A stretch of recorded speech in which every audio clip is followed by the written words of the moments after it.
नमस्कार, मैं हूँ अर्शल और मेरे साथ हैं संजय सर। हम लोग अब स्टार्ट करने जा रहे हैं Q&A सेशन। जो आप लोगों ने क्वेश्चंस पूछे थे उनके आंसर्स संजय सर देंगे। तो Q&A स्टार्ट करने से पहले आई एम श्योर आपने अभी पिछला जो एपिसोड था सर के कलेक्शन का वो आपने देख लिया होगा और आपको सर के प्लांट्स अच्छे लगे होंगे। तो Q&A स्टार्ट करने से पहले थोड़ा सा हम सर के कलेक्शन के बारे में, सर के बारे में जान लेते हैं कि उनकी ये कैक्टस की जर्नी कैसे शुरू हुई, क्या प्रॉब्लम्स उन्होंने फेस करी, कैसा उनका एक्सपीरियंस रहा, क्योंकि सर पिछले 40 सालों से इन प्लांट्स को ग्रो कर रहे हैं, इन प्लांट्स के साथ रह रहे हैं, इनको बच्चों की तरह पाल रहे हैं। तो जाहिर सी बात बहुत वाइड एक्सपीरियंस रहा है सर का। तो सर के एक्सपीरियंसेस हम लोग जानते हैं। सर कुछ बताइए, आपकी जर्नी कैसे स्टार्ट हुई और नॉर्थ इंडिया हरदोई में हम लोग रहते हैं, यहाँ पर क्या प्रॉब्लम्स आप फेस करते हैं, क्या एडवांटेज मिलता है और क्लाइमेट से, कैसा रहा आपकी ये जर्नी? मेरी जर्नी स्टार्ट हुई थी जब मैं कक्षा 8 में पढ़ता था। अच्छा। From 8th class. जी। मेरे पिताजी भी डॉक्टर थे और उनको हाउस प्लांट्स का बहुत शौक था। जी। कैक्टस में तब ओपनशिया माइक्रोडाइसिस, सेलेनिसीरस की कुछ वैरायटीज, एकाइनोसीरस ग्रोसोनी, 5-7 कैक्टस मिलते थे, वही ग्रो करते थे। तो जो एक इनिशियल टैबू होता है कि कैक्टस कांटे वाला प्लांट है, वास्तु दोष है, घर में नहीं लगाना चाहिए, ये मुझे नहीं फेस करना पड़ा। जी। और उसके बाद जब मैं पढ़ने गया हायर क्लासेस में तो वहाँ पे कई कलेक्शंस देखे, बोटेनिकल गार्डन गया, तो फिर धीरे धीरे एक और हमारे प्रोफेसर VK अग्रवाल साहब थे, वो भी बहुत अच्छे कलेक्टर थे। जी। तो उनके साथ रह के देख के हुआ कि तो मैंने सबसे पहले अपना जो कलेक्शन शुरू किया था जब मैं मेडिकल कॉलेज में पढ़ता था, तो जो हॉस्टल की विंडो सिल थी उस पर अपना कलेक्शन शुरू किया। अच्छा। टाइनी प्लांट्स का। जी। और डिफरेंट लेवल्स पे जहाँ पे जो मिल जाता था तब ज़्यादा इतने ऑप्शन नहीं थे। फिर जब 92 के बाद से MBBS कंप्लीट करने के बाद से, तब इतना नेट का नहीं था, उससे पहले जो हम लोग मंगाते थे वो सीड्स मंगाते थे। ओके। एक चिट्ठी या पोस्ट कार्ड लिखिए, फिर उधर से जवाब आता था, फिर आप मनी ऑर्डर भेजिए, फिर या और पहला जो हम लोगों ने कलेक्शन शुरू किया तब कलिम्पोंग से काफ़ी प्लांट्स आते थे। ओके। हावरथिया, मैमिलेरिया, जिम्नोकैलिशियम।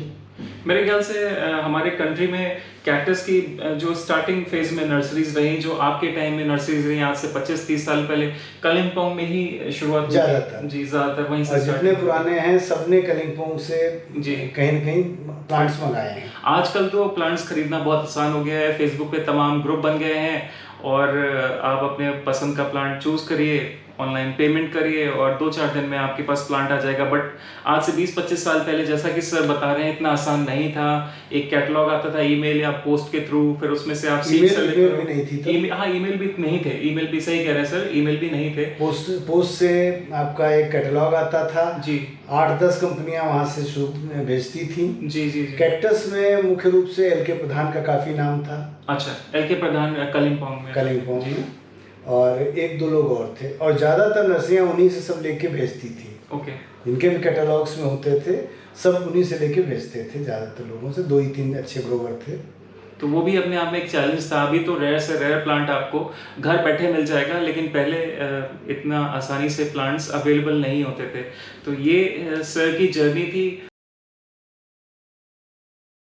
सर हम ये जानना चाहेंगे, जैसे मेरी एज ग्रुप के और भी जो नए लोग इस हॉबी से जुड़ रहे हैं, वो दूसरों के प्लांट्स देखते हैं और सोचते हैं कि मैं एरियोकार्पस ले लूँ, या जो ट्रेंडिंग प्लांट है अगावे हैं तो अगावे कलेक्ट करना शुरू कर देते हैं।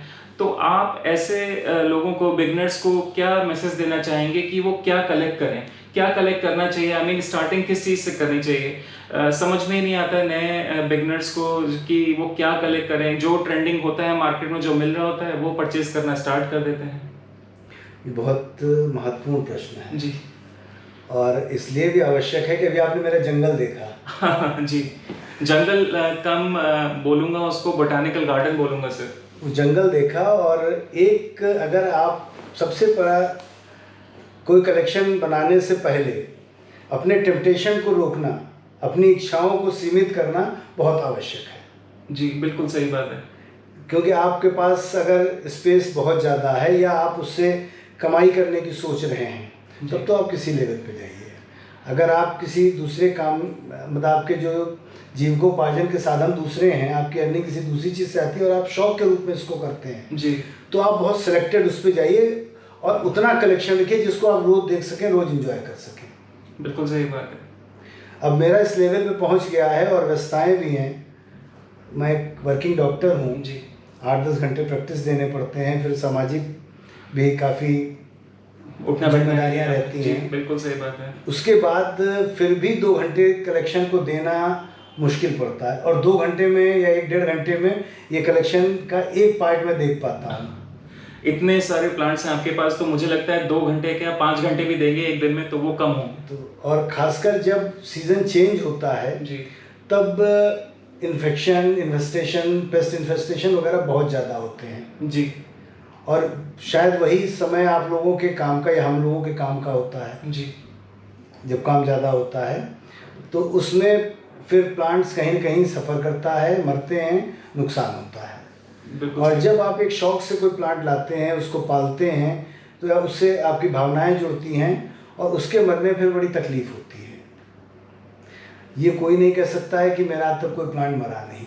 बड़े से बड़ा कैरेक्टर, कितना भी आप ध्यान दे लीजिए, कितनी मेहनत कर लीजिए, प्लांट मरता है। जो जीवित है वो मरेगा। बिल्कुल सही बात है। ये प्लांट्स मेरे पास भी मरते हैं, सर के पास भी मरते हैं, और अगर आप सबके बिगनर पास हैं, मरते हैं। अगर आप बिगनर हैं और आपका कोई प्लांट मरा है तो डिमोटिवेट मत होइए, अपनी गलतियों से सीखिए, क्या गलत आपने किया। ये पैकीपोडियम आप जो एम्ब्रोजेंस का देख रहे थे, जी, ये मेरे पास शायद 1994 से है।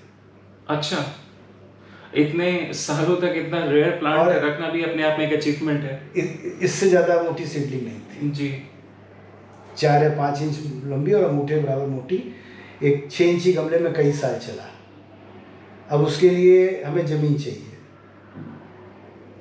अब इससे ज़्यादा एक पैकीपोडियम्स गमलों में नहीं चल सकते हैं। या तो फिर बहुत बड़ा गमला मंगाया जाए, हाँ, स्पेशली उसके लिए बनाया जाए, या हम ज़मीन दें उसको। तो ये भी अपने आप में एक चैलेंज है कि आपका एक छोटा सा प्लांट अगर आपने बहुत केयर करी है और वो एक स्पेसिमेन साइज में पहुंच जाता है, तो आखिर कब तक उसको रिपोर्ट करते रहेंगे, आखिर कब तक उसको बड़ा कंटेनर देते रहेंगे।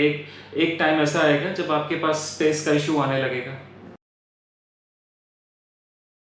आजकल ऑनलाइन शॉपिंग भी बढ़ गई है प्लांट्स की, तो एक अलग चैलेंज आता है हम लोगों के पास कि नया प्लांट हमारे पास अगर आता है तो उसकी केयर कैसे करनी है, उसको पॉट कैसे करना है, उसको पानी कब देना है, इसके बारे में कुछ बताइए। 2-3 चीज़ें इसमें महत्वपूर्ण होती हैं। जी, जो प्रोफेशनल ग्रोअर ग्रो करता है वो एक लिमिटेड इन्वायरमेंट में ग्रो करता है। आजकल ज़्यादातर प्लांट्स कोकोपीट में या कोको चंक्स में उगाते हैं जी, और उनको केमिकल फीडिंग देते हैं। वो अनरूट उसमें पॉट में प्लांट आए, क्योंकि कोकोपीट हल्की होती है, पैक करके चली जाती है, या ऑन बेयर रूट प्लांट आए। आप उसकी रूट जरूर देखिए एक बार। आपको ये नहीं पता कि वो किस एनवायरनमेंट से आया है। जनरली लोग जो ज़्यादातर शौकीन लोग अपने पप्स निकले उनको बेच दिया। वहाँ पे प्लांट इन्फेस्टेड है या क्लियर है ये आपको नहीं पता। तो जो भी नया प्लांट आए, एक बार उसका मीडिया जरूर देखिए, एक बार उसकी जड़ जरूर देख लीजिए। ओके, मगर तुरंत नहीं। अगर अच्छा। बेयर रूट नहीं आया है, क्योंकि वो ऑलरेडी ट्रांसपोर्टेशन शॉक में है। बेयर रूट आता है अगर बाई पोस्ट आया है, और अगर पॉट में है तो जाहिर सी बात है हम लोगों ने किसी नर्सरी से जाके उसको पिक करा हुआ है। तो बेयर रूट आता है तो इजीली नजर आ जाएगा कि उसमें कोई बग या इन्फेस्टेशन नहीं है। मगर हो सकता है तुरंत ना दिखे, तुरंत ना दिखे, हाँ, बाद में दिखे। तो जो भी नया प्लांट आता है जी। उसको एक आप क्वारंटाइन या एक आइसोलेशन वार्ड में जरूर रखिए। जैसे कि हम लोगों को कोविड हो जाता है और हम अपने आप को फैमिली से अलग करके आइसोलेट कर लेते हैं, उसी तरह से अगर नया प्लांट आपके पास आता है तो बाकी प्लांट से उसको आइसोलेट कर दीजिए। अलग रहेगा तो ज़्यादा आप उस पर ध्यान दे पाएंगे। बिल्कुल, और अपना जो मीडिया है, जो जिस हिसाब में आपको लगाते हैं जिन मीडिया, उसमें उसको प्लांट करिए। ओके, और अगर सकुलेंट है या कैक्टाई है तो 1-2 दिन उसको रख दीजिए। ओके, अगर कहीं डैमेज हुआ होगा तो वो हील अप हो जाएगा। उसके बाद लगाइए और तब पानी दीजिए। तुरंत पानी देने में प्लांट अक्सर सड़ता है। तो और अगर उसमें कोई इन्फेस्टेशन वगैरह होगा, वर्म इन्फेस्टेशन या पेस्ट वगैरह कोई होंगे, जी, तो हो सकता है उन्होंने साफ करके भेजे हों, जी, मगर वो फिर दोबारा अगर आते हैं तो आपके बाकी प्लांट्स को प्रभावित नहीं करेंगे। बिल्कुल बिल्कुल। तो सर जैसे कोई बेयर रूट प्लांट यूजुअली मेरे पास, मैं नर्सरीज में नहीं जा पाता हूँ, मैं ऑनलाइन ऑर्डर करता हूँ, तो मेरे पास बेयर रूट प्लांट आता है, मैं उसको पॉट कर देता हूँ। तो पॉट करने के कितने दिन बाद मुझे पानी देना चाहिए, कम से कम कितने दिनों के बाद? अगर आप इस समय जनरली 90% लोग ऑनलाइन खरीदते हैं। हाँ जी बिल्कुल। तो जो प्लांट आता है 3 से 4 दिन या 2 दिन मिनिमम मानिए कि वो ट्रांसपोर्टेशन में रहता है। बिल्कुल। अपने यहाँ इंडिया में प्रॉपर कितना भी आप फ्रेजाइल, हैंडल विद केयर कुछ भी लिख दीजिए, डब्बे जैसे पटके जाते हैं, सबको पता है। हाँ सर, वो सब पिचके हुए ही आते हैं, प्रॉपर शेप में कोई तो कहीं ना कहीं प्लांट में कुछ ना कुछ डिस्टर्बेंस हो। तो 2 या 3 दिन, मेरा मानना है कि 2-3 दिन उनको शेड में रखने के बाद, जहाँ पे प्रॉपर वेंटिलेशन हो और शेड हो, वहाँ पे रखने के बाद 2-3 दिन बाद आप उनको प्लांट करिए। और अगर 2-3 दिन 4 दिन आप उनको शेड में रखते हैं तो फिर आप तुरंत पानी दे सकते हैं। उनके रूट या जो भी टिश्यू डैमेज हुआ होगा वो हील अप हो जाएगा, आप पानी दे सकते हैं। परफेक्ट। कैक्टस और वास्तु में क्या कनेक्शन है? क्या कई लोगों का कलेक्शन इसलिए खत्म हो गया क्योंकि उन्होंने वास्तु में ज़्यादा अपना दिमाग लगा दिया और वास्तु के अकॉर्डिंग कांटे वाले पौधे घर में नहीं रखने चाहिए, तो उन्होंने उठा के उनको बाहर फेंक दिया। तो कैक्टस और वास्तु में क्या कनेक्शन है, इसके बारे में आप क्या कहना चाहेंगे?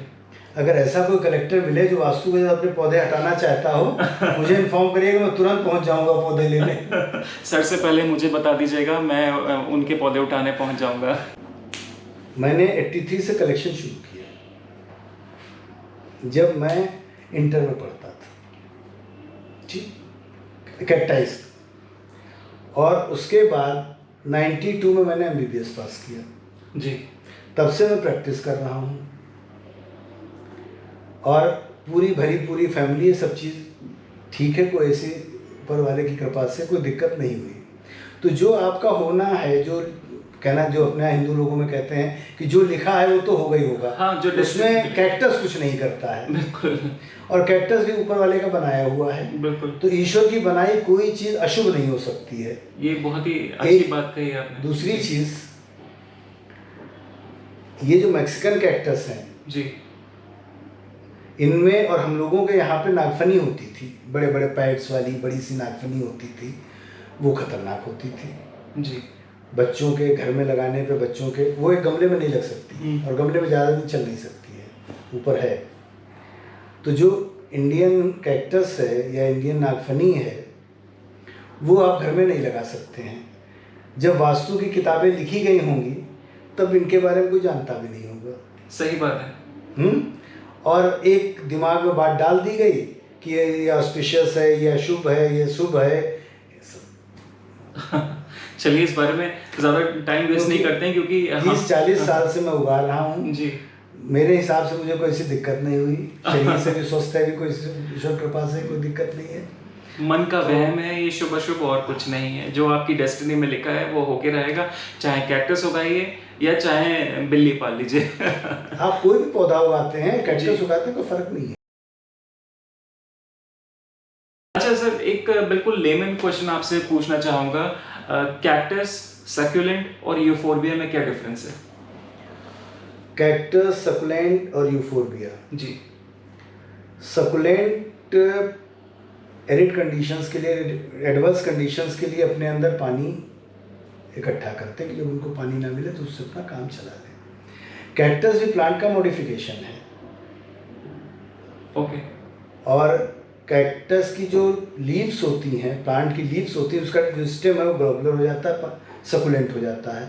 और उसकी लीव्स, क्योंकि जो पानी रहता है और एरिज़ोना वगैरह में जहाँ पे कैक्टस होते हैं, तो वहाँ पे लोग, जो जानवर रहते हैं, उसको खा ना जाएं, चर ना जाएं, ग्रेजिंग ना करें, तो उसके लिए जो उसकी लीव्स होती हैं वो कांटों का शेप, कांटे में बदल जाती हैं। ठीक है। दूसरी चीज़, जो कोई भी पत्ती होती है उसमें स्टोमेटा होते हैं, जिनसे ट्रांसपायरेशन होता है और वाटर लॉस होता रहता है। जब पत्तियाँ कांटों में बदल जाती हैं तो उनके स्टोमेटा ख़त्म हो जाते हैं, उनसे पानी का लॉस नहीं होता है, तो कम पानी में कैक्टस सर्वाइव कर जाता है। तो every cactus is a succulent, but every succulent is not a cactus. Okay.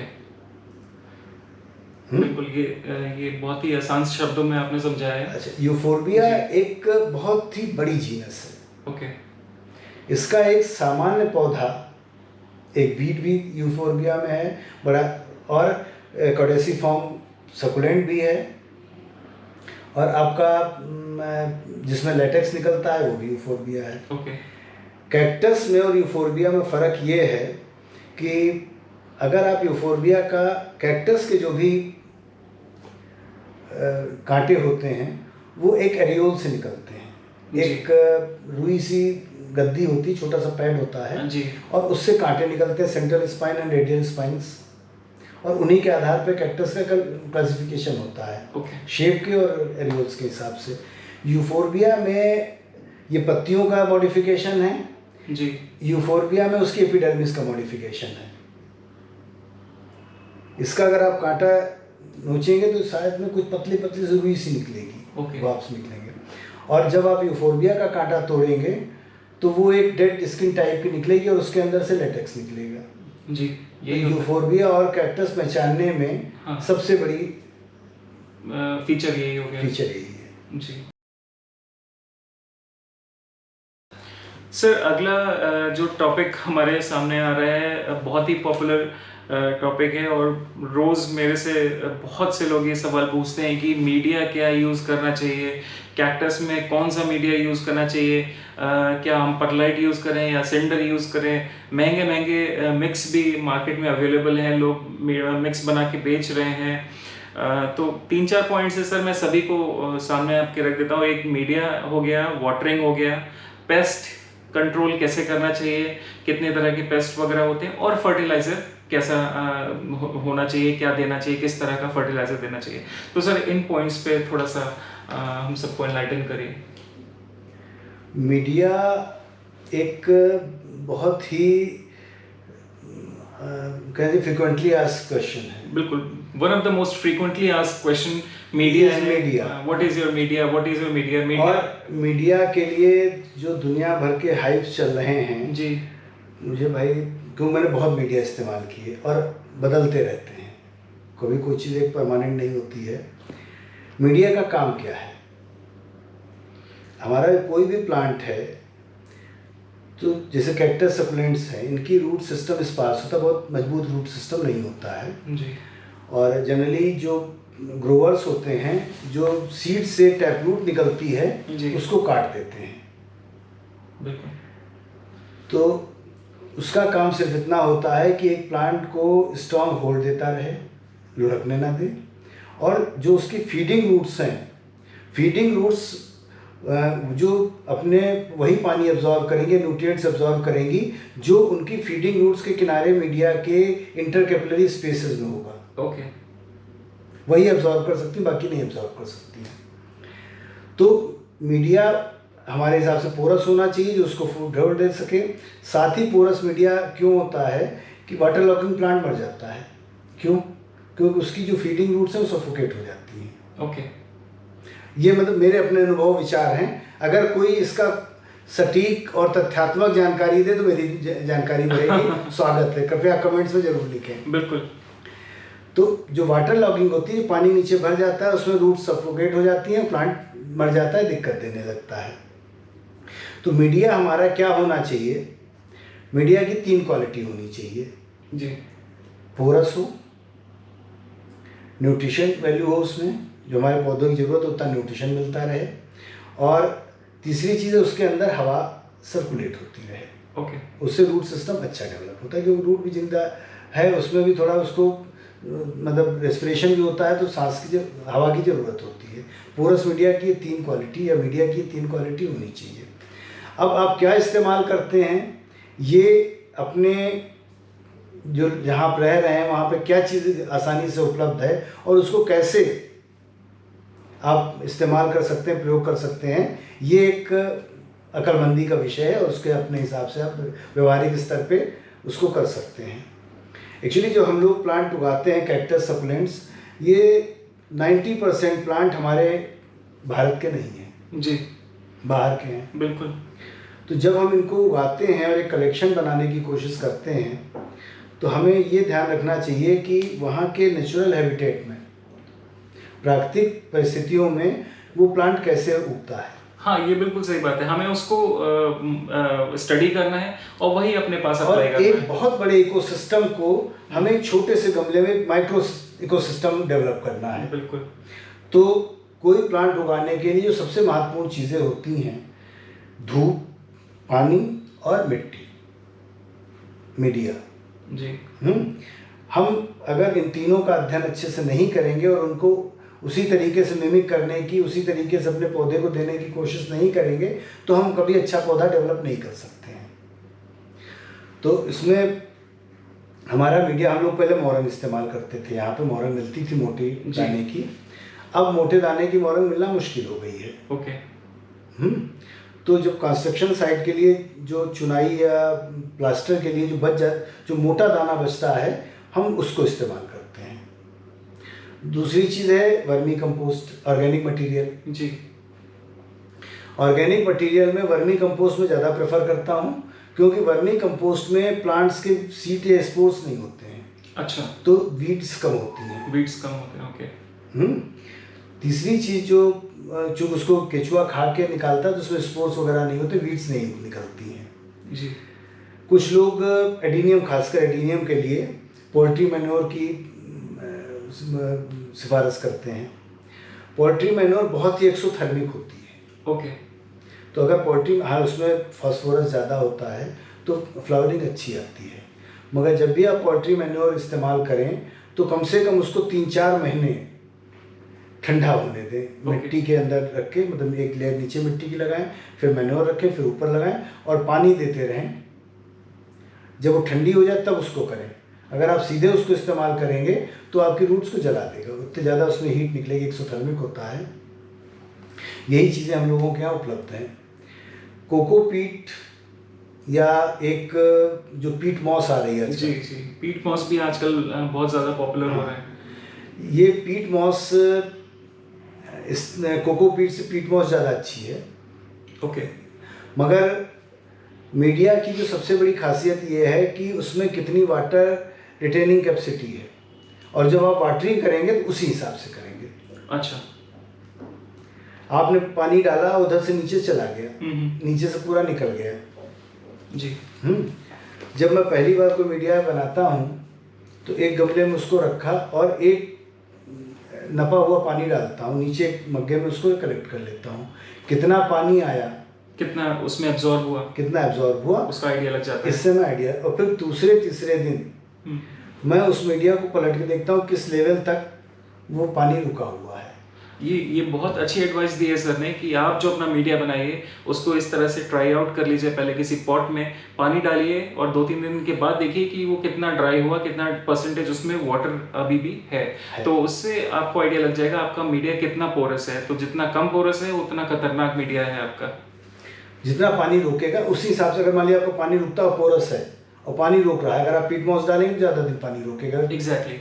तो उसके बाद आपको उसी इंटरवल पे पानी देते रहना है अपने प्लांट्स को, अगर तुरंत, क्योंकि अगर आपने, अच्छा, एक जो समस्या आती है हम लोग भी झेलते हैं, आपने देखा होगा हमारे कुछ अर्दन पॉट्स लगे हुए थे जी, कुछ प्लास्टिक पॉट्स लगे हुए थे, कुछ में अभी भी पुराना मीडिया है मोरंग वाला, कुछ में सिंडर वाला मीडिया है। तो इनकी जो दोनों की वाटर रिटेनिंग कैपेसिटी अलग अलग है जी। अगर उनको आप अलग अलग नहीं रखते हैं और एक ही साथ पानी देते हैं तो या तो पानी का एक्सेस हो जाएगा या पानी कम हो जाएगा। तो जो सिंडर मीडिया वाला प्लांट है वो डेसिकेट होने लगेगा, एकदम सूख जाएगा अंदर से, और या फिर वो पानी की ज़्यादा होने की वजह से सड़ जाएगा। तो ये दोनों चीज़ों का, जब आप कोई नया मीडिया तैयार करें, नया बैच रिपोर्ट करें, तो उसको थोड़े दिन अलग रखें। जब एक ही टाइप का मीडिया हो जाए, मैं अर्दन पॉट इस्तेमाल करता था जी जी जी, मगर यहाँ अर्दन पॉट अच्छे नहीं मिलते, अच्छी क्वालिटी के नहीं अवेलेबल। तो जो उसके थोड़ा थोड़ा डिके होता रहता है, जो उसकी पपड़ी सी छूटती रहती है जी, वो मीडिया में जाके उसको ठस कर देती है और प्लांट दिक्कत देता है। अब धीरे धीरे मैं सब अपने जो एक अच्छी प्लास्टिक वाले, मोटी प्लास्टिक वाले पॉट आ रहे हैं अल्ट्रा यूवी स्टेबलाइज, उनमें शिफ्ट कर रहा हूँ धीरे धीरे। ये बहुत ही अच्छा पॉइंट सर ने दिया है कि अगर अच्छी क्वालिटी के क्ले पॉट्स आपके पास नहीं है तो प्लीज़ उनको यूज़ मत करिए। अल्टीमेटली वो जो मीडिया है वो पोरस कम होता जाएगा और प्लांट खराब हो सकता है, आपका डैमेज हो सकता है। अर्दन पॉट हमेशा अच्छा माना जाता है क्योंकि उससे एवापोरेशन होता रहता है, बट और अच्छी excess क्वालिटी water- का होना चाहिए। मगर जब वो ज़्यादा अच्छा पका नहीं होता, थोड़ी देर बाद जो डिके होता है उसकी पपड़ियाँ छूटती हैं, जी, जी, जी। वो आपकी मीडिया की पोरोसिटी कम करती हैं क्योंकि वो बहुत फाइन उसके पार्टिकल्स होते हैं, अंदर तक चले जाते हैं। तो सर आप कुछ मीडिया आप लाए हैं, वो थोड़ा सा हमें दिखाइए, किस तरह का मीडिया है आपके पास? एक ये हमारा सिंडर बेस्ड मीडिया है, थोड़ा Okay. फोर्टिफाइड है। ओके ये बना बनाया आता है, कुछ Okay. लोग बेचते हैं। ओके, ये आपका सेंटर बेस्ड मीडिया है, तो इसमें क्या वर्मी कंपोस्ट ऐड है? वर्मी कंपोस्ट एवरीथिंग इज अच्छा, एवरीथिंग इज एडेड और ये रेडी टू यूज मीडिया है सर का, ये काफ़ी पोरस है, आप सब देख सकते हैं, ये सेंटर बेस्ड मीडिया है। ओके ये वर्मी कंपोस्ट है। ओके अच्छी वर्मी कंपोस्ट की क्वालिटी होती है कि जो चाय की पत्ती जब सूख जाती है, जिस तरीके की हो जाती है, उस तरीके की भी अच्छी वर्मी कंपोस्ट होती है। तो ये बिल्कुल अच्छी ग्रेनुलर फॉर्म में होती है। ग्रेनुलर फॉर्म की वर्मी कंपोस्ट है। ये वर्मी कंपोस्ट कितने परसेंटेज में सर ये ऐड करते हैं आप सेंटर में? 25%। 25% कैक्टस के लिए 25% ओके और अगेव के लिए 50%। ओके ये हमारा फाइन ग्रेड का, ये फाइन ग्रेड का सेंटर है आपका। अच्छा, ये सीडलिंग्स में भी यूज कर सकते हैं? सीडलिंग में इसी में लगाता अच्छा, हूँ, seedling बल्कि में। इससे भी और महीन उसमें लगाता हूँ रूटिंग Okay. के लिए, और उसके लिए इससे भी महीन उसमें लगाता हूँ। और ये हमारी छनी हुई मोरंग है। ओके, ये छनी हुई मोरंग है जो अब इजीली नहीं अवेलेबल हो पाती है, ये मिल जाती कंस्ट्रक्शन साइट पे मिल जाती है। कंस्ट्रक्शन साइट्स पे मिल जाती है। मैं अगेव और एडिनियम इसी में लगाता हूँ। ओके, तो इसमें हर साइज के ये पेबल्स हैं। मतलब ये जो पेबल साइज है जी। ये बेस्ट माना जाता है। Okay, perfect. के अग्रवाल साहब के यहाँ जो ब्राउन सिलिका मिलती है, जी बगल के उनके कहीं से मंगाते हैं अपने वहाँ से, तो वो बेस्ट होती है और उसमें पोरोसिटी अच्छी रहती है। सर, थोड़ा सा पेस्ट के बारे में बता दीजिए, क्योंकि ये एक अपने आप में बहुत बड़ा इशू है कि इतने एक्सपेंसिव प्लांट्स परचेज करिए और उसमें कोई ना कोई इन्फेस्टेशन हो जाता है और फिर अल्टीमेटली वो प्लांट या तो डिसफिगर हो जाता है या देखने में बुरा लगने लगता है या अल्टीमेटली रॉट हो जाता है, तो उसके बारे में कुछ बताएं। जो पेस्ट इन्फेस्टेशन ज़्यादातर होता है जब मौसम चेंज होता जी। है, बारिश में या जाड़े में। जी तो उसके लिए कुछ चीज़ें हमें बहुत ध्यान रखनी है। एक तो जो ये सकुलेंट आपके वीड्स निकलती हैं, इन पे मीलीबग वगैरह जब प्लांट में नहीं जा पाते तो इन पे ज़्यादा सर्वाइव करते हैं। ओके। जो सकुलेंट वीड्स होते हैं उनसे मीलीबग्स वगैरह के ज़्यादा चांसेस होते हैं। जो दूसरा सबसे कॉमन वो है दैट इज स्केल्स के जो जी और खासकर एस्ट्रोफाइटम में उनके नेचुरल एरियोल्स और स्केल्स में फ़र्क करना मुश्किल हो जाता है नए लोगों के लिए, या उसका जी जी जी और बहुत ज़्यादा लगता है। तीसरा है रस्ट। जी, बहुत से लोगों ने सवाल ये रस्ट के ऊपर पूछा है कि रस्ट को कैसे कंट्रोल करें, और रस्ट मेरे ख्याल से आज के टाइम में बड़ा कॉमन इन्फेस्टेशन हो गया है।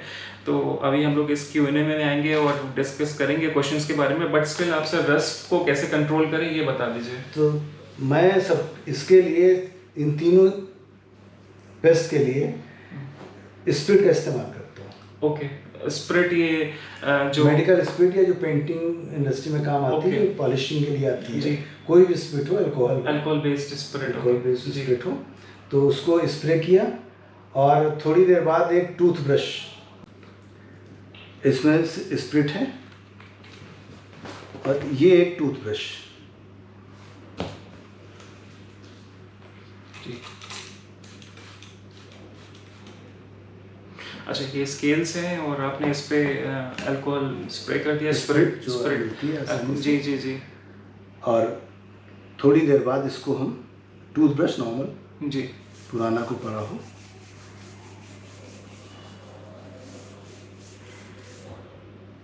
अरे बिल्कुल क्लीन हो गया है,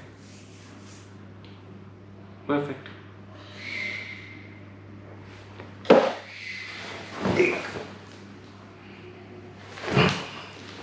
ये देखिए ये एक ऐसी वीड है, एक बार आप लगाएंगे तो आपके हर गमले में पहुंच जाएगी। डॉर्स्टीनिया फोर्टेटा, राइट? फोर्टेटा। जी जी। तो इसको हम निकालते हैं, हालांकि इसमें पेस्ट कम आते हैं मगर स्केल्स बहुत आते हैं अक्सर।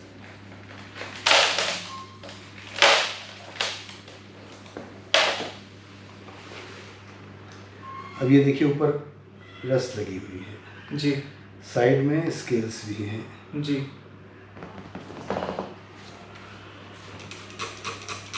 रस्ट तो तुरंत नहीं जाएगी।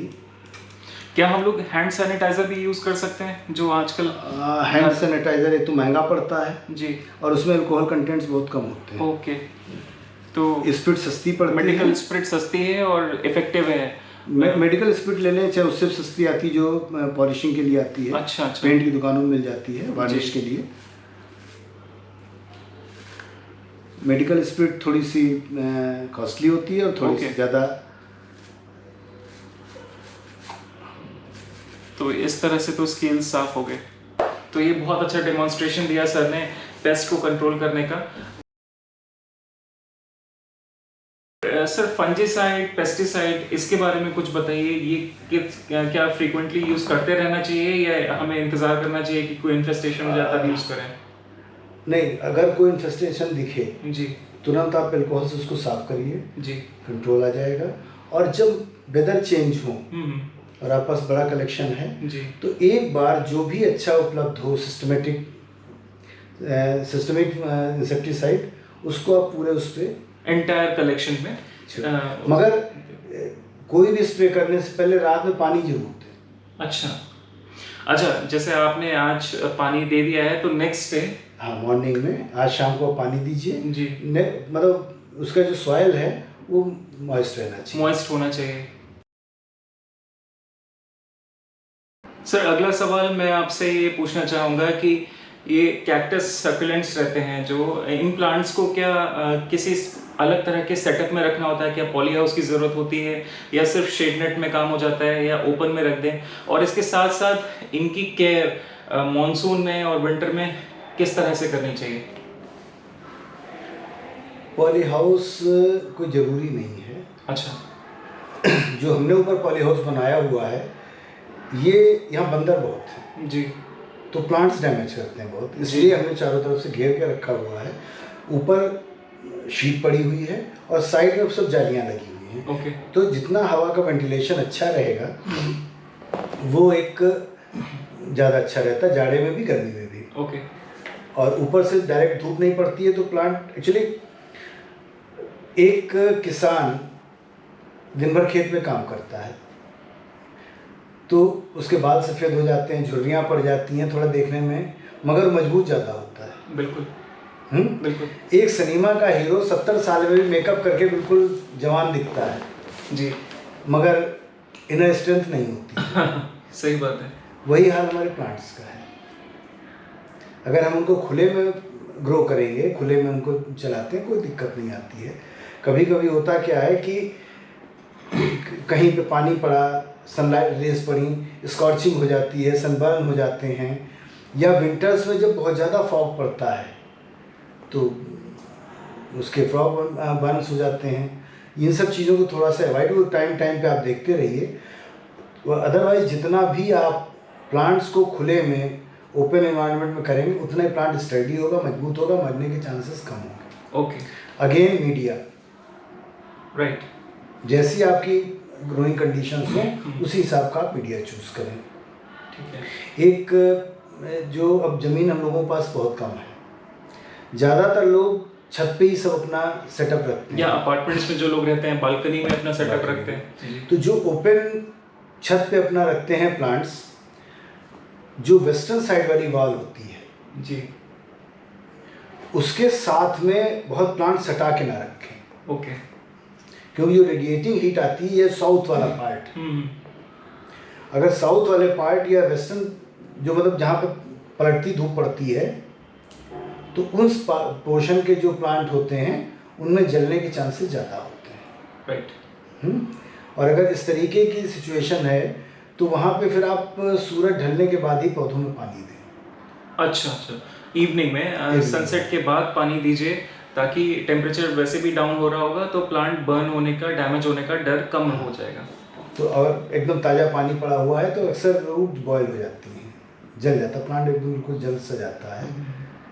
तो इन चीज़ों का ध्यान ऊपर खुले में, बात की अगर खुले में आप उगाते हैं तो आपका प्लांट ज़्यादा स्टडी होगा, ज़्यादा मजबूत होगा। तो अगर ओपन में प्लांट्स रखे हुए हैं सर, तो मानसून और विंटर में क्या करना चाहिए? विंटर में स्पेशली कैक्टस में जी, जो विंटर रेंज होती है उसके बाद प्लांट थोड़ा डैमेज होते हैं, पेस्ट इन्फेस्टेशन आते हैं या उनकी रूट्स मरती खासकर, और सबसे ज़्यादा उसमें फ़र्क पड़ता है एडिनियम्स में। जी। तो उस समय थोड़ा सा ढकने की या पॉलिशीट्स डालने की थोड़ी आवश्यकता पड़ती है। और मानसून में अगर आपकी पानी रुक नहीं रहा है, वही अगेन पोरस अगर मीडिया है आपका, तो आपको चिंता करने की कोई ज़रूरत नहीं है। ठीक है। और एक चीज़ मानसून में हम ये कर सकते हैं, जो हमें करना चाहिए, कि ज़मीन पे ना रख के थोड़ा सा ऊंचे, हाँ, रेज सरफेस पे रख दिया जाए ताकि वो पानी ड्रेनेज होल ब्लॉक ना हो। ड्रेनेज होल ब्लॉक ना हो। राइट। तो ये जैसे ये जो हम लोग आजकल पॉट इस्तेमाल कर रहे हैं, स्क्वायर पॉट्स, जी, इसमें देखिए थोड़े उभरे होते हैं, ज़मीन से थोड़ा ऊपर रखते हैं। हाँ। और ड्रेनेज होल साइड में है। तो ये भी बहुत ही अच्छे पॉट्स हैं। देखिए स्क्वायर पॉट्स हैं और इसमें ड्रेनेज होल साइड में है, नीचे नहीं है। आप देख सकते हैं नीचे ड्रेनेज होल नहीं है, साइड में ड्रेनेज होल्स हैं। तो अगर ऐसे रखेंगे सरफेस पे तो ये ब्लॉक नहीं होंगे, और ये थोड़ा सा उठे भी रहते हैं। और यहाँ से ये राइट, हाँ। तो ये उठे होने की वजह से अगर यहाँ पे भी हमने ड्रेनेज होल किया हुआ है तो वो कभी उसको ब्लॉक नहीं होगा। और नहीं तो एक पतली फिल्म बन जाती है पानी की और बिल्कुल चिपक जाते हैं सरफेस से, फिर वो पानी निकलता नहीं है। या मान लीजिए आपकी जो टेरेस है, छत है, जहाँ भी आपके प्लांट्स रखे हैं, अगर वहाँ जो ड्रेनेज है वो अगर ब्लॉक हो गया तो पानी भर जाएगा, तो ये पॉट्स में पानी और ज़्यादा एब्जॉर्ब कर लेंगे। तो ये कुछ बेसिक चीज़ें हैं, आपको अपना कॉमन सेंस यूज़ करना है और आपके प्लांट्स अच्छे से चलेंगे। तो ये तो हो गया सर मानसून और विंटर केयर, और मेरे ख्याल से हमने सभी इम्पोर्टेंट टॉपिक्स कवर कर लिए हैं। अभी हम लोग Q&A सेशन की तरफ बढ़ते हैं। Q&A स्टार्ट करते हैं। सबसे पहले हमारे पास चिराग अग्रवाल ने क्वेश्चन पूछा है कि how to take care of CNS during monsoon, watering schedule क्या होना चाहिए, और mostly during monsoon CNS media get white tiny insects which moves very fast, they eat up the plants from the below and lead to rot, how to treat it। तो जो चिराग ने पूछा है कि मानसून में कैसे क्या केयर करनी चाहिए, वो हम लोगों ने ऑलरेडी कवर कर ही लिया है। जी, मानसून में थोड़ा सा फंगस डेवलप होती है। ओके। और शायद ये इसीलिए यहाँ लिख भी रहे हैं क्वेश्चन में कि सिर्फ मानसून के टाइम इन्होंने अपने प्लांट्स में कुछ बहुत ही छोटे छोटे वाइट कलर के इंसेक्ट्स नोटिस किए जो बहुत तेजी से मूव करते हैं, टाइनी वाइट मूविंग इंसेक्ट्स। वो कुछ निमेटोड्स भी पाए जाते हैं कुछ जगहों पे। ओके। सब जगह नहीं, सॉइल निमेटोड्स होते हैं जो थोड़ा डैमेज करते हैं प्लांट्स को। और दूसरा फंगस डेवलप होती है जो आपका ऑर्गेनिक मीडिया होता है। जी। अगर आप गाय का मतलब गाय का सड़ा गोबर इस्तेमाल करते हैं तो उसमें वो चीज़ होने के चांसेस ज़्यादा होते हैं। तो उसको अवॉइड करने के लिए जो ट्राइकोडर्मा वगैरह आता है जी, उसको मिक्सचर में हम लोग मिलाते हैं। ओके। कुछ मात्रा में वो लेके गोबर की खाद या पत्ती की खाद लेके और उसमें उसको मिला के मॉइस्ट करके रख देते हैं 5-7 दिन के लिए। वो एक मिक्सचर मिल जाता है। उसके बाद जितना भी आपको मिक्सचर बनाना है उसमें उसको मिला के, तो वो नेचुरल फंगीसाइड है, वो उसी में आपके मीडिया में ही काम करता रहता, बढ़ता है। वो खुद फंगस है, बढ़ता रहता है और फंगस को नहीं पनपने देता है।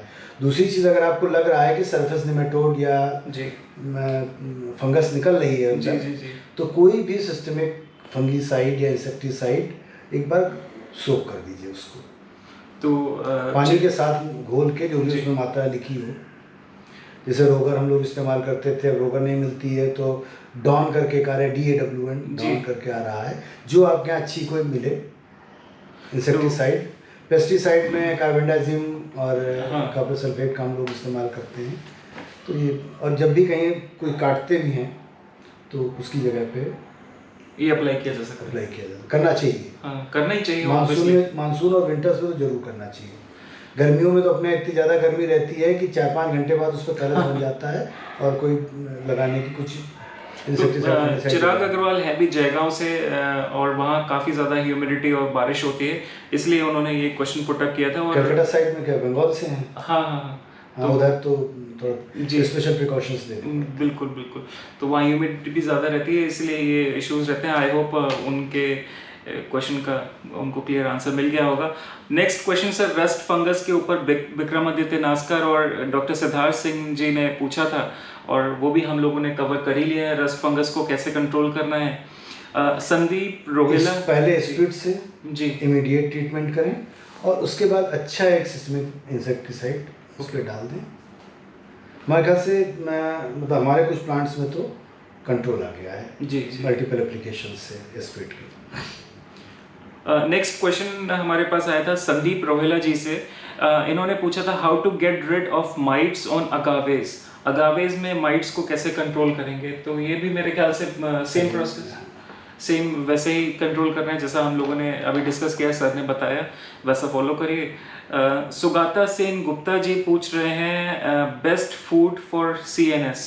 बेस्ट फूड फॉर CNS का मतलब मेरे ख्याल से मीडिया ही हुआ, तो वो मीडिया के ऊपर हम लोगों ने डिस्कशन करा था। एक्चुअली हम कभी भी कोई भी सुपर फोर्टिफाइड वो नहीं देते हैं जी। वर्मी कंपोस्ट ही द बेस्ट। अगर आप ज़्यादा देना चाहते हैं तो सकुलेंट्स पे फोलियर स्प्रे कर सकते हैं पोटेशियम का, लिक्विड पोटेशियम आती है जी, या फोलियर स्प्रेज आते हैं। और अगर एडीनियम इस टाइप के फ्लावरिंग या फ्लावरिंग कैक्टस में, तो उसमें आप जिसमें नाइट्रोजन कम हो, फास्फोरस और पोटेशियम की मात्रा ज़्यादा हो, पोटाश की मात्रा वो NPK अप्लाई कर सकते हैं। वो मतलब NPK जितना कम हो, हाँ, 0.50 to 34 आता है जैसे, तो वो फ्लावरिंग को इंड्यूस भी करता है। और क्या अगर करना चाहे तो मैं कभी इस्तेमाल नहीं करता। हाँ, अगर आप चाहें तो उसको यूज़ कर सकते हैं, और बहुत ही डाइल्यूट क्वांटिटी में यूज़ करिए, आपको बेनिफिट मिलेगा। आनंद सर कोयम्बटूर से पूछ रहे हैं कि is pruning of roots needed while repotting is done. अगर नॉर्मल प्लांट्स को रिपोर्ट करते हैं, जैसे छोटे से बड़े पॉट में शिफ्ट करते हैं, तो क्या रूट्स को ट्रिम करना ज़रूरी है? कर देना चाहिए। कर देना चाहिए, अच्छा। डेड रूट्स को तो बिल्कुल कर देना चाहिए। ओके। एक दो फ्रेश रूट्स को छोड़ के, जो नई निकल रही हो उनको छोड़ के। जी। और अगेव में मैं 60% अपनी रूट्स काट देता हूँ। ओके। अगेव है, यूफोर्बिया है, इनमें ज़्यादातर मैं काट देता हूँ। कैक्टाई में अगर रूट पॉट जो है रूट बाउंड हो रहा है तो काफ़ी कम कर देते हैं। ओके, तो डेड रूट्स को रिमूव करिए, और पॉट बाउंड हो रहा है और बहुत ज़्यादा रूट्स हैं, तो आप उसको एज पर द रिक्वायरमेंट उसको ट्रिम कर सकते हैं। देवदत्त शेट्टी जी पूछ रहे हैं does the growing season and hibernation in CNS vary from region to region? I mean, is it related to general seasons or the average temperature? And is there any standard growing season of CNS? तो obviously CNS का तो standard growing season नहीं, ये थोड़ा एक misconception है। अच्छा। जो नॉर्थ इंडिया है वो एक्सट्रीम ऑफ द वेदर पे रहता है। ओके। और जो हमारा साउथ इंडिया है, इवन बंगाल से लेके साउथ इंडिया का पूरा पोर्शन, वहाँ पे बहुत ठंडी अगर बहुत पड़ेगी तो 20 डिग्री से नीचे नहीं जाता है। हमारे यहाँ -2 भी जाता है जी, एक्सट्रीम विंटर्स में। मतलब प्लेन्स की मैं बात कर रहा हूँ, पहाड़ों को छोड़ दीजिए जी। प्लेन्स में भी -2 टच करता है जी। और मैक्सिमम वहाँ जाता है 30 से 35 डिग्री। जी। साउथ इंडिया में 40 डिग्री मैक्सिमम। जी। अपने यहाँ 50 डिग्री भी टच करता है और लू चलती है। हाँ। तो दोनों में थोड़ा सा डिफरेंस रहता है। CNS इवन क्रोटन्स वगैरह वहाँ ज़्यादा साउथ इंडिया में ज़्यादा अच्छा डेवलप करते हैं, यहाँ नहीं करते हैं। हाँ, ट्रू। क्योंकि यहाँ पे ज़्यादातर टाइम पेशेंट हाइबरनेट रहता है। मगर उसका फ़ायदा मिलता है हम लोगों को फ्लावरिंग से। तो और दूसरा एक मिसकॉन्सेप्शन है, जो अगर वहाँ से साउथ अफ्रीका या मडागास्कर से प्लांट आता है, तो वहाँ पे जब यहाँ गर्मी चल रही होती है तो वहाँ जाड़ा चल रहा होता है। जी। तो प्लांट जो आते हैं वो कुछ दिन तो एक्लेमेटाइज होने में लेते हैं, उनका तब ग्रोइंग सीजन डिफरेंट होता है, और उसके बाद ऑलमोस्ट अपने धीरे कॉप अप करने लगते हैं। ओके। जो वहाँ के विंटर ग्रोइंग प्लांट हैं वो यहाँ पे समर मतलब ऑटम या स्प्रिंग में अच्छा फ्लावर करने लगते हैं। तो ये टेरोडिस्कस वगैरह हमारे पास जो 7-8-10 साल पुराने हैं जी, वो उसी हिसाब से फ्लावर करते हैं, अब जाड़े में नहीं करते हैं। तो ये बहुत ही अच्छा कॉन्सेप्ट सर ने क्लियर किया। इनफैक्ट मुझे भी ये चीज़ नहीं पता थी और आज क्लियर हो गई। तो नेक्स्ट क्वेश्चन की तरफ बढ़ते हैं। राजीव अग्रवाल जी पूछ रहे हैं कि what are the basic light requirements for cactus and succulents. Light requirements मेरे ख्याल से तो जितना लाइट मिले उतना अच्छा है। ऑब्वियसली इंडोर प्लांट तो नहीं है, इंडोर प्लांट है, जितने आप लाइट देंगे उतने अच्छी फ्लावरिंग उतना अच्छा फ्लावरिंग आएगी। नजीमा तबसीरा जी पूछ रही हैं how to prevent corking. Number 2, dealing with mealy bugs is really difficult. They always come back. How to prevent monsoon losses of precious ones. तो ये 3 क्वेश्चन है इनके। कॉर्किंग को कैसे रोकना है, बग्स के बारे में हम लोग डिस्कस कर ही चुके हैं, और कॉर्किंग रोकना इम्पॉसिबल है जी। जैसे ये तो एक नेचुरल फिनोमेना है ना कॉर्किंग। एक एज के बाद झुर्रियाँ आना, बाल सफ़ेद होना, बाल कम होना, जैसे इंसानों में एक सामान्य प्रक्रिया है वैसे पौधों में भी है जी। ऊपर आपने जो वो ऑर्नेटम वगैरह देखे थे, हाँ जी, हाँ जी। काफ़ी हिस्सा उनका ब्राउन है, प्लांट एक्सट्रीमली हेल्दी है पूरी तरीके से। इनफैक्ट जो आपका 40 इयर्स पुराना फेरो कैक्टस था उसमें नीचे से भी एक होल था, जबकि वो एक कॉर्किंग का ही और पार्ट है। ऊपर से रूट्स निकलती हैं। कॉर्किंग के ऊपर से रूट्स निकल आएंगी और वो प्लांट जो हिस्सा डंप हो जाएगा नेचुरल प्रोसेस में, तो वो उसको नहीं रोका जा सकता है। दूसरी चीज़ जो आप पूछ रही थी, मिली बग्स जी। अगर मिली बग्स बार बार आ रहे हैं तो जितने लीफी सकुलेंट्स हैं उनको आप अपने कैक्टस से दूर कर दीजिए। ओके। तो फिर आप और बार बार आ रहा है तो जो लीफी सब, जैसे एनकैरिना रखा था जी, एनकैरिना में मिली बग बहुत फ्रीक्वेंट आता है, तो उनको फिर अलग करके, और जैसे एक बार आज हमने सब पे जनरल एक इंसेक्टिसाइड डाल दिया, तो इसमें एनकैरिना हुआ या एडीनियम हुआ, इन पे हम एक हफ्ते बाद दोबारा फिर करते हैं। ओके। तो जो प्लांट ज़्यादा ससेप्टेबल हैं उनमें अगर हम 2-3 रिपीटेड एप्लीकेशन कर देंगे तो फिर उनमें आने के चांसेस कम हो जाते हैं। इन्होंने मुझसे पर्सनल मैसेज पे भी पूछा था कि मॉनसून में उनके precious plants, precious cactus, expensive ones काफ़ी सारे रॉट हो गए, तो इसके बारे में सर कुछ बताएंगे। ऑल्दो हम सभी के पास प्लांट्स मरते हैं तो उसमें कोई डिसहार्टन होने वाली बात नहीं है, बट स्टिल इसको अवॉइड करने का कोई तरीका मॉनसून्स में? वही मेरे ख्याल से हम लोग ने मीडिया पे डिस्कशन किया, पानी कम कर दीजिए, क्योंकि ह्यूमिडिटी ज़्यादा रहती है उस समय, तो पानी कम कर दीजिए। और जहाँ तक उन्हें शेड में, मतलब शेड का मतलब धूप मिले, पानी ऊपर न मिले मानसून का, आप लिमिटेड वाटरिंग कर दीजिए, उनकी रेगुलेटेड वाटरिंग कर दीजिए। तो नजीमा जी, आपके क्वेश्चंस के बहुत अच्छे आंसर्स दिए हैं सर ने, इनको फॉलो करिए एंड आई होप आपकी प्रॉब्लम सॉल्व हो जाए। हालांकि इस बार यहाँ पे बारिश बहुत कम हुई जी, हमारे सिटी में इस साल लेस देन 30 सेंटीमीटर बारिश हुई है, जो कि 300 के ऊपर होती है। मगर ह्यूमिडिटी इस टाइप से रही है कि मेरे बहुत प्लांट, इवन कई यूफोर्बिया डेसिकेट हो गए, क्योंकि हम लोग पानी उस हिसाब से, क्या आज बारिश हो रही है, आज बारिश हो रही, पानी कम दे रहे थे, और एरियो और यूफोर्बिया मेरे इस बार काफ़ी मरे हैं। अंडर वाटरिंग की वजह से भी, अंडर वाटरिंग या जो भी प्लांट एडजस्ट नहीं कर पाए जी, तो उस हिसाब से होता रहता है। चलिए नेक्स्ट क्वेश्चन की तरफ बढ़ते हैं। रिंसन वर्गीज जी पूछ रहे हैं what are the best insecticides and pesticides for cactus and succulents, also can hydrogen peroxide usage really make a difference in getting rid of root bound pests? हो सकता है। जब आप हाइड्रोजन पेरोक्साइड डालते हैं जी, तो वो नेसेंट ऑक्सीजन निकालती है। Okay, and it's a very good reducing agent. Okay. हम लोग उसका मेडिकल सर्जरी में भी इस्तेमाल करते हैं। अच्छा, वुंड को क्लीन करने के लिए हाइड्रोजन पेरोक्साइड, तो उससे नेसेंट ऑक्सीजन निकलती है, ये अच्छा हो सकता है और रूट्स को भी थोड़ा सा विगर मिलेगा। ओके। बेस्ट इंसेक्टिसाइड और पेस्टिसाइड के बारे में तो मुझे ऐसा लगता है कि जो लोकल स्टोर पे ब्रांड अवेलेबल हो, अच्छा मिले, वो यूज़ कर साफ काफ़ी पॉपुलर है। चाहे इंसेक्टिसाइड हो, फंगिसाइड हो, कॉन्टैक्ट आते हैं, सिस्टमिक आते हैं। जी जी। तो सिस्टमिक अंदर जाके काम करता है, कॉन्टैक्ट ऊपर सरफेस पे काम करता है।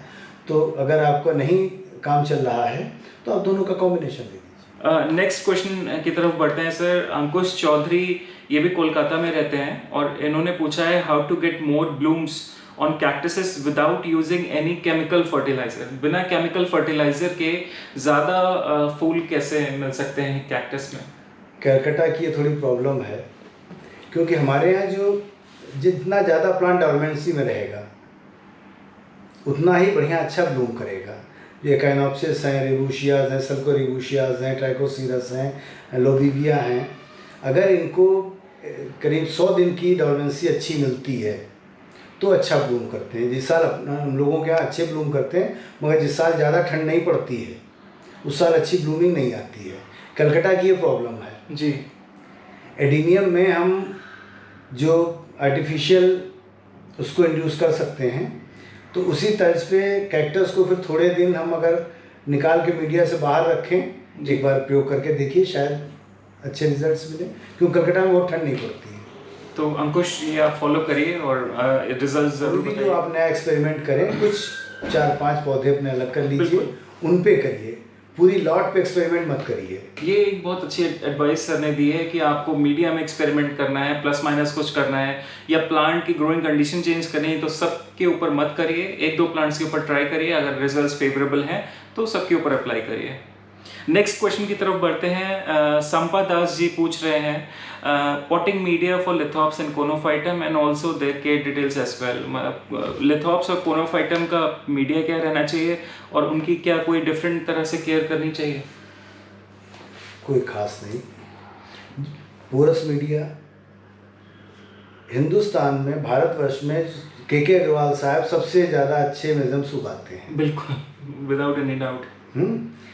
वो वहीं के लोकल की मोटी मोरन, लाल रेड सैंड जी, मोटी मोरन और वर्मी कंपोस्ट के सिवा कुछ नहीं डालते हैं। और उनके पोस्ट तो शायद ही किसी ने ना देखे हों, सभी देखे। मगर वो बड़ा गमला लेते हैं जी, उनका कोई भी पौधा 8 इंच से कम उसमें नहीं लगा। काफी डीप पॉट्स यूज करते डीप पॉट्स, तो उसमें जितनी उसकी रूट्स अंदर जाती हैं। जी, तो ऊपर मैंने शायद आपने नहीं किया था, मैंने अलग अलग लगा रखे हैं, कुछ ट्रेज में लगा रखे हैं, शैलो ट्रेज में, और कुछ डीप पॉट्स में। जी, तो डीप पॉट्स में जो पौधे लगे हैं उनके रिजल्ट्स डेफिनेटली अच्छे आ रहे हैं। ओके।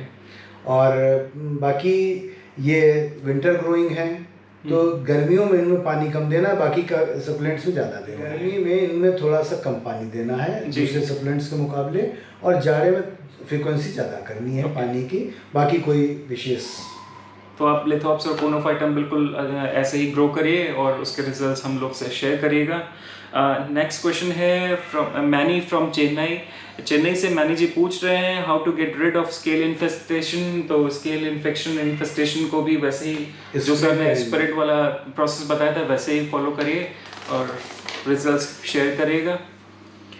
नेक्स्ट क्वेश्चन सर रोश अब्राहम पूछ रहे हैं रूट मीलीज एंड ट्रीटमेंट, रूट मीलीज का ट्रीटमेंट और वाटरिंग टेक्निक, टाइमिंग, फीड, ये सारे पॉइंट्स हम लोग ऑलरेडी डिस्कस कर ही चुके हैं। अगर इसमें आप कुछ और ऐड करना चाहें सर। वाटरिंग में बहुत प्रेशर से ना करें। ओके। ऊपर का मीडिया बह जाए इतनी तेजी से, इतना प्रेशर से ना करें। एक रेन शावर इफेक्ट आता है जी, उसके आगे रेन फोर्स टाइप का लगा के और उससे करें आप तो बाकी राइट। हाँ, बहुत एक जो वाटरिंग में सबसे खास चीज़ होनी चाहिए, थोड़ा पानी देना है, थोड़ा पानी नहीं देना है। ओके। जब हम दें तो पानी इतना दें कि उसके नीचे ड्रेनेज होल से निकल जाए। बिल्कुल पानी देने से उसकी फ्रीक्वेंसी कम ज़्यादा करें जी। हम 2 दिन बाद दे रहे हैं, 5 दिन बाद दे रहे हैं, 7 दिन बाद दे रहे हैं, 10 दिन बाद दे रहे हैं, अपनी वेदर कंडीशंस पे। मगर जब दें तो पूरा मीडिया सोख हो जाए, ड्रेनेज होल से जब तक पानी निकलने लगे तब तक दें। Like they say be generous while watering. तो नेक्स्ट क्वेश्चन आया था हमारे पास लिज लिब एडेनियम स्पेस से, how to root gymnocalycium after degrafting and at what size pups should be removed for rooting. कुल मिला के इन्होंने ये पूछा है कि किसी जैसे स्टॉक कई बार डैमेज हो जाता है ग्राफ्टेड प्लांट में, तो सायन को बचाने के लिए डिग्राफ्ट करके उसको रूट करने का क्या प्रोसेस होना चाहिए और उसको कब तक रूटिंग ट्रे में या जहाँ भी रूट करने हैं उसमें लगा रहने देना चाहिए और उसका क्या प्रोसेस है, इस बारे में ये पूछना चाह रहे हैं। जो सब कहा जाता है कि किसी मोटी मोरंग में या सिंडर, महीन सिंडर में जी, आप उसको रख दें। उसको डिग्राफ्ट करने के बाद बस रख देना है आपको। 3-4 दिन कलसिंग के लिए रखना है, 3-4 दिन उसका सुखा देना है। हाँ। ये एक बड़ा अच्छा कॉलीफ्लावर है जी, काफ़ी बड़ा, काफ़ी पुराना है। इसका नीचे का जो ड्रैगन कैक्टस पे ग्राफ्ट था वो ख़त्म हो गया। ओके। अभी ये 3 या 4 दिन पहले हमने इसको निकाल के और इसमें लगाया, अभी कोई रूटिंग नहीं आई है। तो आप इसका मटेरियल देख सकते हैं, जो सिंडर होती है महीन वाली, सबसे महीन वाली सिंडर या मोटी वाली मोरम, उसमें हमने इसको लगाने की कोशिश करी है। एक और सिस्टम एस्ट्रोफाइटम या जिम्नो पे इस्तेमाल किया जाता है। ये एक बिजली का पाइप है, कंड्यूट पाइप जी, बिजली की वायरिंग के लिए इस्तेमाल होता है। इसमें आप इसको इतना नीचे पानी में डाल दें, ओके, सादे पानी में ऐसे खड़ा कर लें, और जो भी ये 3-4 दिन कैलसिंग करने के बाद यहाँ पे उसको रख दें। अच्छा, जो कैलस हो जाएगा, जो सूख जाएगा, आपका कट रहेगा डिग्राफ्टेड प्लांट का, उसको यहाँ ऊपर रख देना है, सर ने बताया। और पानी जो है वो कम से कम इससे 1 इंच नीचे होना चाहिए। ओके, टच नहीं करना चाहिए पानी का लेवल। तो इसमें रूटिंग आसान होती है। एक दो मैंने एक्सपेरिमेंट करे, एस्ट्रोफाइटम और जिम्नो में तो अच्छा काम करता है। ओके, एक और इसमें एक्सपेरिमेंट कर सकते हैं, जो ये कोल्ड ड्रिंक्स की बोतल आती है। जी, वाटर थेरेपी करके काफ़ी पॉपुलर हो रहा है कि मत टच नहीं होना, जब तक रूट्स नहीं आ जाए तब तक टच नहीं होना चाहिए। राइट। हाइड्रोपोनिक्स से डिफरेंट थी। ओके, हाइड्रोपोनिक्स बिल्कुल अलग चीज़ है। ये नीचे से नमी देके, ह्यूमिडिटी या नमी, जी, ह्यूमिडिटी देके उसको कैसे हम रूट इंड्यूस कर सकते हैं, ये एक सिस्टम है, कभी कभी अच्छा काम करता है। तो एक बार कोशिश करके देखिए। ये एक्सपेरिमेंट करने वाली चीज़ है। आप डिफरेंट तरीके हैं, डिफरेंट टेक्निक्स हैं, उनको फॉलो करिए और किसी ना किसी तरीके से आपको सक्सेस मिल ही जाएगी। नेक्स्ट क्वेश्चन की तरफ बढ़ते हैं। सौरभ समांता जी वेस्ट बंगाल से पूछ रहे हैं कि new born cactus from seeds, उनकी केयर किस तरह से होनी चाहिए, वाटरिंग, टाइमिंग, मीडिया के बारे में सर कुछ बता दीजिए। ये जो सीड से ग्रो करने का प्रोसेस है। सीड से नॉर्मल वहाँ पे जो बंगाल रेड सैंड होती है जी, बड़ी अच्छी मानी जाती है जी। पहले हम लोग वो इस्तेमाल करते थे, यहाँ मिलनी मुश्किल हो गई। तो जो महीन वाला हमने आपको दिखाया है, हाँ, फाइन सिंडर या रेत लेंगे, मोटी लेंगे। ओके। और ये इसमें हम लोगों ने ये 6-7 महीने के सीड है। ओके, ये सिर्फ 6-7 महीने में फरवरी एक्विनोप्सिस के सीडलिंग्स देखिए कितनी अच्छी ग्रोथ है। तो इसके बाद का इतना कॉम्पैक्ट है कि आप इसको पलट भी देंगे तो नहीं निकलेगा। तो इसके बाद का प्रोसेस क्या रहेगा सर? ये एस्ट्रोफाइटम है। ओके, एस्ट्रोफाइटम का भी पॉट बिल्कुल फुल है और आप देख सकते हैं कितनी अच्छी ग्रोथ है सीडलिंग्स की। और सर ने देखिए रिसाइकल करा हुआ है कर्ड का सीडलिंग का पॉट सर का देखा किस तरह से सर ने कितने इसमें लगाने का एक और कारण था कि इसके ऊपर जो ढक्कन आता है सीड शो करने के बाद, उसको ढक्कन बंद कर दिया गया।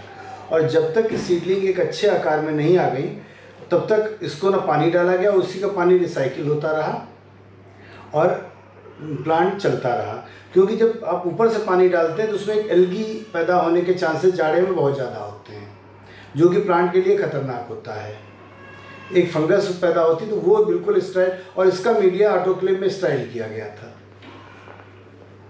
जी। मीडिया बना के 5-10 मिनट उसको ऑटोक्लेव में 20 मिनट स्टराइल करने के बाद तब इसको इसमें लगा के सीड डाल दिए गए, स्प्रे कर दिया गया पानी और उसको ढक दिया गया ऊपर। जब तक कि सीडलिंग एक अच्छे शेप के नहीं आ गए। अब इनकी रिपोर्टिंग होनी है। बारिश की वजह से थोड़ा सा उसका हम लोग इंतजार कर रहे थे। अब बारिश ख़त्म हो गई, अब रिपोर्टिंग इनकी हो जाएगी, क्योंकि इतने ज़्यादा कॉम्पैक्ट हो रहे हैं कि अब इनका चलना मुश्किल, अगले सीजन तक ये नहीं चल पाएंगे। तो इनका रिपोर्टिंग इज अ मस्ट। तो इन सभी सीडलिंग्स को एक सेपरेट पॉट दिया जाएगा। सेपरेट पॉट दिया जाएगा। Thank you sir. Next question पर आते हैं। सुमित बाल्डिया ने पूछा है डीग्राफ्टेड कैक्टस को रूट कैसे करें, ये हम लोग डिस्कस कर चुके हैं। मोहम्मद एहसान रजी पूछ रहे हैं कि कैक्टस सॉइल कैसे प्रिपेयर करना है, ये हम लोग डिस्कस कर ही चुके हैं। और हरिओम प्रकाश जी कॉर्किंग के बारे में पूछ रहे हैं, तो ये भी हम लोग डिस्कस कर चुके हैं। तो कैक्टस या जितने भी सकुलेंट प्लांट्स हैं उसके विषय में एक बात मैं अपने अनुभव से ज़रूर कहना चाहूँगा कि जब भी आपको प्लांट कोई ढीला लगे, ज़रा सा कि उसके जो कंसिस्टेंसी है, उसकी टाइटनेस है थोड़ी कम हो रही है, प्लांट थोड़ा सा मुरझाया सा लग रहा है, तुरंत उसको बेयर रूट करें।